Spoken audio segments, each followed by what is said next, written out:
Yo, what is good, guys? It's Jidel, and today we're doing a different type of rebuild. We are rebuilding, quote unquote, the Boston Celtics. Obviously, the Celtics don't need a rebuild. This team is amazing. This team won the NBA championship last year, 56-19 right now. Most years that would be good enough for the 1 seed, but obviously the Cavs have been killing it this year at 60-15. Now, if you've done a 2K rebuild like I have, you've probably noticed the Celtics never win the championship, ever. And probably noticed the Thunder don't win that much either. And I noticed for both teams, you go to the coach game plan, what is going on here?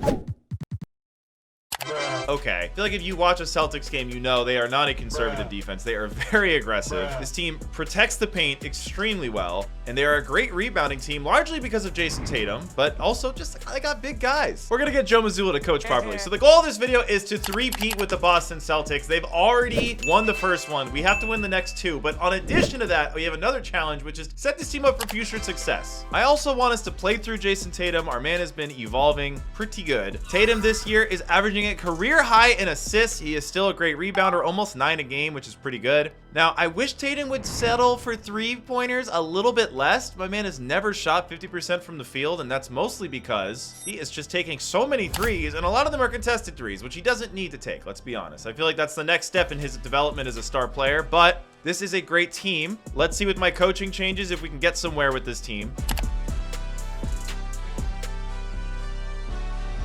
We only lost 1 game to finish out the season. Peyton Pritchard won 6th Man of the Year. Tatum All-NBA first team. Round 1, we've got the Hawks, who the Celtics have beaten, but they've given the Celtics a little bit of trouble. Georges Niang guarding Tatum. I feel good about that. So we win game 1 by 10. We win game 2 by 40. We win game 3. This is going to be a sweep. Boom. And we've got the New York Knicks. So I feel like this is such an easy series for the Celtics. I feel like the Celtics, other than point guard, are pretty much better across the board than the Knicks. Maybe not at center, but I think Tingus is pretty close to Towns, to be honest. When he's healthy, he's not been healthy. Game 1, we win. Game 2, we win. I mean, this is how it's been in the regular season. The Celtics have owned the Knicks. Another sweep. Here we go. Indiana Pacers, a rematch of last year's conference finals. I feel like we're just a much better team pretty much at every position other than point guard here. And it's not like we've got a slouch. We got Drew Holiday, man. But 1-1. 2-1. I mean, the Pacers could have won some of those games last year. A lot of the wins the Celtics had were Pacers late game losses, and we got a rematch with the Mavericks. Feel pretty good about that. Obviously, the Mavs don't have Kyrie Irving. What the heck is going on here?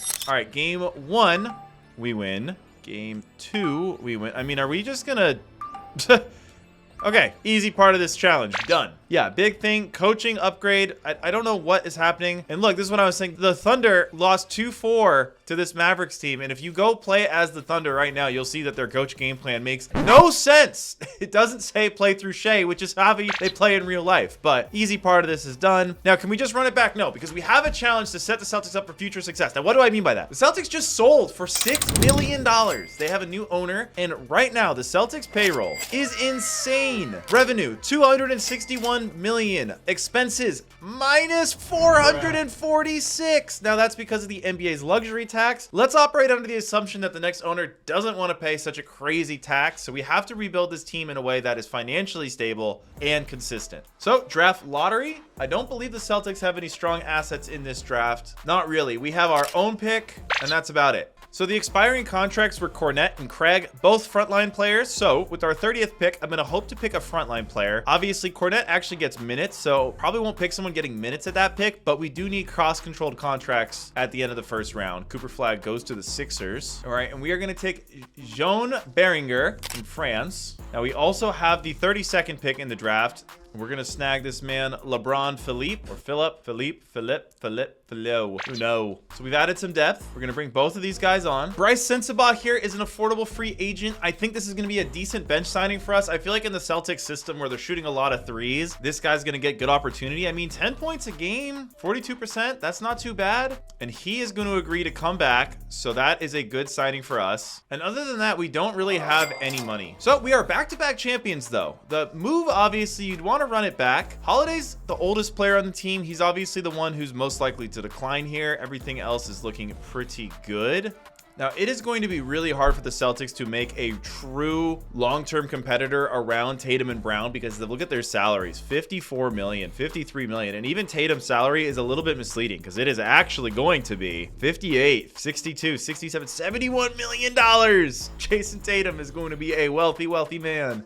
Now, also what doesn't help us is Al Horford retired. So we lost Luke Cornett and we lost Al Horford. So I think step one of trying to make this team even better, we might have to move on from Tingis. Really, I want to turn one good center into two decent centers. I'm not sure why the Jazz would ever do this, unless the Jazz are trying to be good right now. Not seeing any trades that I love at the moment, but we're going to just keep that in mind. In the meantime, I'm going to trade a top 3 protected pick in Sam Hauser for Gogo Bitadze. Obviously, the Magic need shooting really, really bad. Sam Hauser solves that. We need a big with Horford gone, but Goga solves that. Now, the issue is obviously what made Horford really special with the Celtics was the 3-point shooting. You sub out Tingis, you bring in Horford. You can play the exact same way. You can't do that with Goga, so that's a disappointment for us. But there's still so much shooting on this team, and Holiday took a big dive that you could survive, though, a big center like that. First trade we're going to make here, we're going to trade Drew Holiday and LeBron Philippe, our draft pick, for Kevin Huerter because he's an expiring. Again, we're trying to save the Celtics some money here. Lonzo Ball, he's on a much more cost-controlled contract. He's going to be better than Drew Holiday next season into the future, given the age difference. Also, at the moment,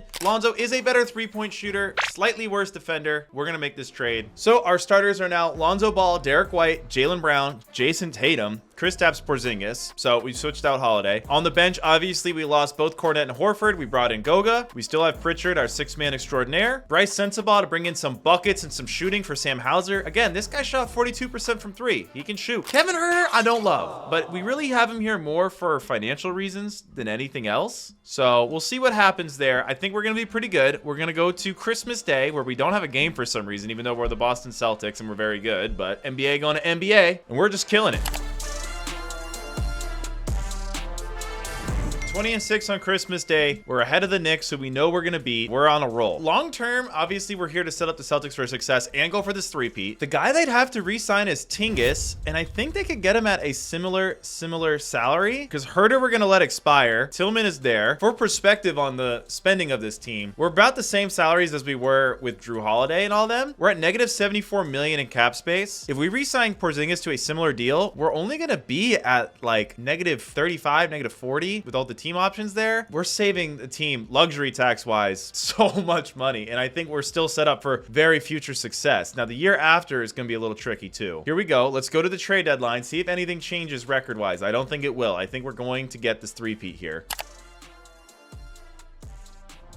39-10 at the trade deadline. I think obviously we go for the three-peat here. We don't even think about the future with or without Porzingis. We just roll, man. Although, while I'm rolling, let me just see if we can assign him to an extension. We can. He will resign. He wants a big contract, Tingus Pingus. I'm thinking a 2-year extension at a little bit of a salary bump, $36 million. You know, and we're going to throw a team option on the end of year 2, do 36.5. And he accepts. Okay, so we have Porzingis. We have some center depth built up. Okay, so Shea wins MVP. We are the 1 seed in the East. Joe Maz wins Coach of the Year. No All-NBA first team for our boy Jason Tatum, though. Jason Tatum goes second team. Bro, a clean 27 points per game, 8 boards, only 3 assists. Okay, field goal percentage way up now that I'm the coach. All right, great year for Tatum. Obviously an MVP level year. He could have won it. We are the number 1 seed in the East. We're going against the Atlanta Hawks again. We're going to simulate the round, and we sweep. We've got the Brooklyn Nets here in round 2. Brooklyn, they've got AJ Mitchell, Cam Thomas, Sadiq Bey, Julius Randle, and Claxton. Not really worried about this team. I feel like we match up really well with this team, but let's see what happens. Game 1 we take, game 2 they take, game 3 they take game 4. Wow, Cam Thomas is lighting us up, bro. Okay, we're gonna have to win 3 straight here. This is scary. If this is how the three-peat ends because we're not hungry enough, so be it. But I feel like this team's got to have the heart of a champion, man. 2 straight titles, you can't let it end to Cam Thomas and the Nets. So we win that game. We're in Brooklyn. If we win this game, I feel good about the 3-1 comeback. This is the hard one. This is the one on the road, and it's not going well. We're down 5. We take the lead here in the 3rd. Okay, I think we've won it. I think we've won it. I think we're coming back here. Okay, final game in the Garden. Now, last year, the Celtics came, or 2 years ago, Celtics almost came back down 3-0 against the Miami Heat. So this is not that crazy. Okay, we come back. Woo! All right, the New York Knicks. We beat them last year. We beat them easily. It's the exact same team. Obviously, we maybe are a little bit worse with Lonzo Ball at the head of the snake instead of Drew Holiday. We got to game plan a little bit. We can't let Brunson go crazy on us. All right, here we go. Game 1. We take game 1, 2, 3, and I think we're going to sweep. Yeah, the Knicks don't match up very well with us. I feel like they're a very similar team, but we just have better players across the board. We got Jason Tatum, finals MVP of the Eastern Conference, 28 points a game. We're going against the Sacramento Kings. They got Devin Carter, Zach LaVine, Kyle Kuzma, and Sabonis. That is a team that somehow won the Western Conference as an 8 seed. They beat the T-Wolves. They beat the Spurs. They beat the Rockets. Wow. Okay. Hopefully they don't beat us. We win game 1 by only 2 points. Okay. Looks like the three-peat is here. Boom. Celtics three-peat. So obviously the final step of this very, very quick rebuild. Wow. Thunder got the first pick in this draft. Knicks have the second pick. That's scary. We don't have a draft pick. We traded it to the Magic for Goga. Now that's where it's a little scary though, because for this team to keep competing, we're going to need to draft guys, even if they're at the end of the first round, knowing not all of them will pan out, but some of them will pan out, because the Celtics just are really going to need cost-controlled contracts around the big guys that they have. We're going to bring back Bryce Sensabaugh on that team option. We're going to bring Jordan Walsh back. Again, cost-controlled contracts. Baylor Shireman, 25 years old, 71 overall, not bringing that back. Xavier Tillman, we're going to renounce the rights to. Renouncing the rights to Baylor. Kevin Huerter, obviously, and Sam Hauser. So somehow, though, in that season, our profit loss went crazy. I actually added 40 million to our deficit. So we're going to do this next season and see if we can improve that number. I mean, that's kind of the goal here a little bit. Stay competitive, see if we can improve that number. Player progression. Team is actually getting kind of young, so a lot of progression. Sensabaugh is looking nice for us. Some of these guys are looking nice for us. Our center we drafted 2 years ago is looking pretty good. Derek White, a smidge worse at 32, but the rest of the team is still looking pretty strong. All right, so here in year 3, we got Lonzo Ball, Derek White, Jaylen Brown, Jason Tatum, Porzingis. Off the bench, we got Pritchard, Goga, Sensabaugh, Niemas Kieta, and that's our rotation. I would love for Behringer to get some playing time, so I might slot him in for Kita's minutes here, actually, just to keep boosting him up, since he's going to be our center of the future cost-controlled contract. I'm going to say that 1,000 times. Here we go. We'll go to the trade deadline. We're going to simulate the regular season. We should be a really good team again, but we are off to a rough start. I don't think a four-peat has happened in the NBA since the Celtics did it a long time ago. Maybe we'll do it again.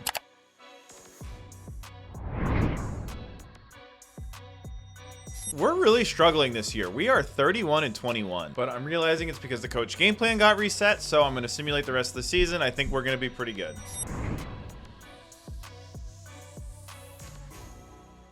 Okay, Cade Cunningham wins the MVP here this year, and Jason Tatum somehow only made the All-NBA third team. Our boy is down to 25 a game. Again, the shooting is up, though. I'm happy with that. We finished as the 5 seed, so very disappointing season. We've got the Atlanta Hawks here in round 1. Now, this Hawks team is looking different. No Trae Young, but they got Dyson Daniels. They got a lot of good perimeter defenders. This is the type of team that kind of scares you. I mean, the thing with Dyson Daniels and Jalen Johnson is they don't really have the offensive game that obviously we've got with some of our guys, so I am feeling pretty good about this series. Again, game 1 we take, game 2 they take, though. I mean, hey, it makes sense. Oh my god, we're down 3-1. Oh my god, we lose, so we don't four-peat. That's the tough part.